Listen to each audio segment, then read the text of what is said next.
Hey everybody, how's it going? Today we're going to be going over and showing you how to install the etrailer trailer hitch receiver here on our 2021 Honda CRV. So this is what our trailer hitch looks like installed. As you can see here, it has a nice hidden design. Now what this means is that the cross tube here, which attaches to the receiver tube, is going to be hidden back behind our bumper here. So we don't have that ugly bulky cross tube hanging below our bumper here.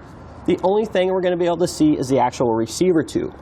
Now this not only makes for a nice clean finished install look, it's also going to provide us with the best ground clearance. A couple other things about the etrailer hitch that I like is, number one, it has this nice sturdy collar on the outside here, and it also has a nice matte black finish, which is not only going to do a great job of hiding any scratches, it's also going to blend in with our vehicle well. So the etrailer hitch has a 2-inch by 2-inch receiver tube opening with a Class 3 rating. Now this is going to allow us to do many different things. We can tow a trailer, or since we have the 2-inch receiver tube opening, we're going to have a great selection of bike racks and cargo carriers to choose from. Now if we are going to be towing, we need to make sure that we abide by the weight capacities of the trailer hitch. It's going to be 3,500 pounds for the gross trailer weight rating, which is the amount we can pull outward on a receiver tube. And then the tongue weight rating, which is going to be the downward force on the receiver tube, that's going to be 525 pounds. Keep in mind, our vehicle may be rated a little bit lower than this because the trailer hitch and vehicle are actually tested separately. So we want to make sure we go ahead and check on our owner's manual. Whichever is the lower rated of the two components is the one we need to abide by. So as we said, our trailer hitch here is going to be perfect for towing as well as bike racks and cargo carriers. If we're going to use a bike rack, we can even carry up to 5 bikes with a hitch mounted accessory. We have plenty of these to choose from here at eTrailer, along with cargo carriers, so make sure you check out our selection. So here on the side of the receiver tube, we're going to have the industry standard 5/8 inch diameter hitch pin hole, which will accept the standard 5/8 inch diameter hitch pin and clip. Keep in mind, this is going to be sold separately, so you may want to pick one of these up. If you're using it for a bike rack or cargo carrier, chances are they're going to come with their own hitch pin and clip. But if you're using it for a ball mount, you'd probably want to go ahead and pick one of these up. And then on the bottom here, we have our safety chain tabs. These are going to accept both the smaller S-type hooks as well as the larger clevis hooks. So now we have a couple measurements for you here. The first one I like to do is the distance from the ground to the bottom edge of the receiver tube. That's going to be our ground clearance measurement. And this one is going to be about 11 3/4 inches. Now I'm going to give you the distance from the ground to the bottom edge, or the top inside edge of the receiver tube rather. This is going to be useful when we're selecting a ball mount, so we make sure we can get the correct rise and drop to tow our trailer level. And for this particular application, we're going to get right at 14 inches. And then finally, we have the distance from the center of the hitch pin hole to the outside edge of the bumper. Now this one's actually pretty close. It's going to be about 1.5 inches. So that measurement is going to be useful when we're selecting our folding accessories.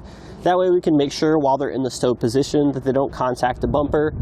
Being that the hitch pin hole is sort of close to the bumper, we shouldn't have any issue at all with that.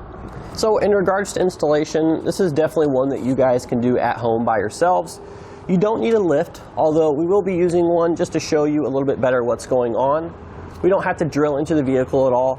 We do, however, need to make one small cut on the bottom side of our bumper fascia here, but it's not really going to be noticeable from outside the vehicle. And in regards to tools, there's no specialized tools. You should have everything with just a basic socket set.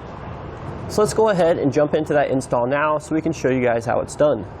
So the first step of our installation, we're actually going to be lowering the exhaust here, give us a little bit more room to get our hitch up into position. Now in order to lower our exhaust, the first step we're going to do, we're going to be taking a spray lubricant here. We're going to be spraying down each of our 3 rubber isolators. It's going to make them a lot easier to remove. So the 3 rubber isolators, we're going to have one over here above this muffler, one over here above this muffler, and then finally we're going to have one in the center here. So we're going to take our spray lubricant here, and we're just going to spray down where the metal hanger inserts into the isolator.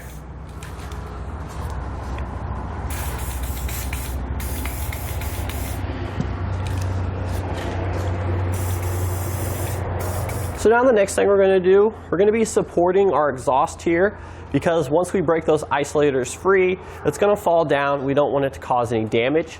Now chances are you guys are probably going to be on the ground working on this, so in which case you could just use a jack stand or a block of wood, anything you have to sort of support the exhaust. But since we're working in the ear here, we're going to take a cam buckle strap.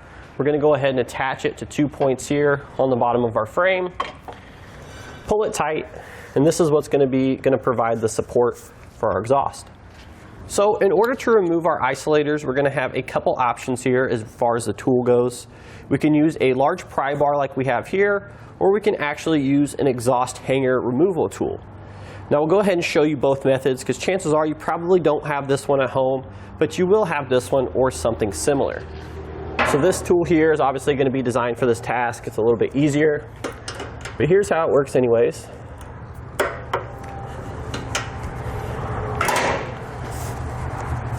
We may even need to come back with our pry tool here and get it the rest of the way off.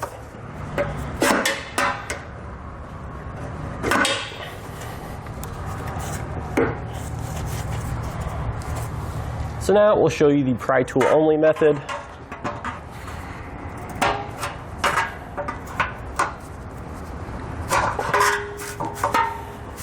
So we're going to come to the rear edge of our bumper fascia here. We're going to have a couple of these push pin fasteners securing the bottom of the bumper fascia to the body of the vehicle here. Now we actually only have 2. You may have 5 here, which are just running along this bottom edge. So we need to go ahead and remove these. We're going to be taking a pry tool or a flathead screwdriver, whatever you have. We're going to sneak it into the center of that, and then we should be able to pull it all the way out. So now we're going to come underneath our vehicle here. On either side here, directly above our muffler, we're going to see a couple sets of holes. We're going to have our larger access holes here, and then the holes that our hitch will be securing to, which are those smaller ones there.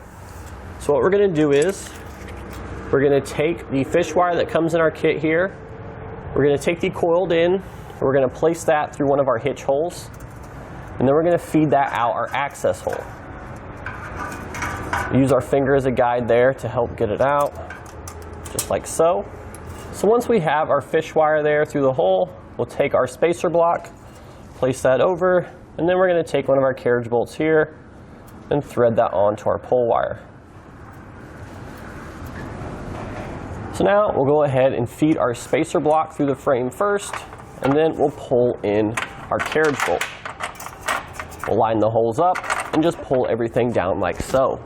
We'll go ahead and repeat this same process for the other side here, as well as the other side of the vehicle. So once we have all of our hardware in the frame here, the next step of our installation, we need to go ahead and trim a little bit of the bottom bumper fascia here, just this lower portion of the panel, to allow for clearance of the receiver tube of our trailer hitch. Now you'll have to go ahead and measure out here just a little square rectangle in the bottom of the bumper fascia. There's going to be a good, easy to use diagram in the instructions, but we're going to be using this tab here on the left side. It's going to be directly left of the tow hook here. We're going to be measuring from the center of this out, and then we're going to be measuring from the bottom edge here up. So once we have our cutout made, you can use a marker, or we're just using some masking tape. And then we're going to take a trim panel tool. Chances are, if you have a set of tin snips or even a sharp razor blade, you can probably score this enough to break it off. But if you have a Dremel tool, it's going to be a little bit easier. So now that we have our safety goggles on and our gloves, we can go ahead and make our cut.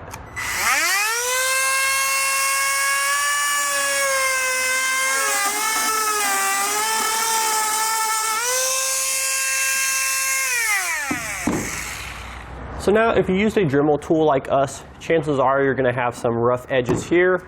We'll go ahead, come back with a razor blade, and clean those up. So now with an extra set of hands, we can go ahead and set our hitch up into position. We're going to have to come over the exhaust in order to do so.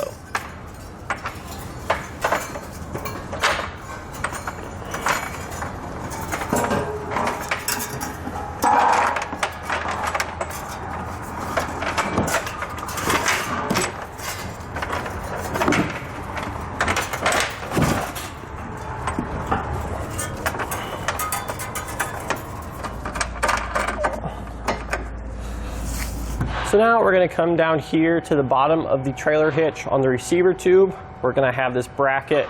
We're going to attach this to the safety chain loop on our vehicle. We're going to take our larger carriage bolt here. We're going to slide that through the end opposite here of the tow hook. We'll place our flat washer on and then our flange nut. So now we're going to come back and tighten down all our hardware here. We're just going to start with a regular wrench now. We're going to start with this bolt here using a 3/4 inch socket. We're just going to snug that up and then we can come back with our torque wrench.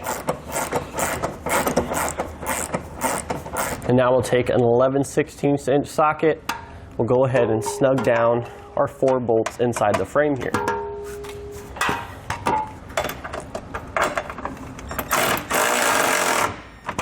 So once we have all of our hardware snug, we'll come back with the torque wrench here and we'll torque everything down to spec.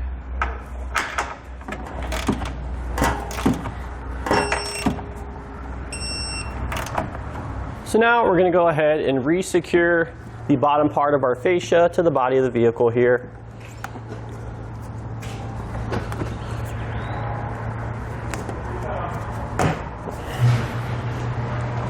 And now finally, we're going to go ahead and lift our exhaust back up into position.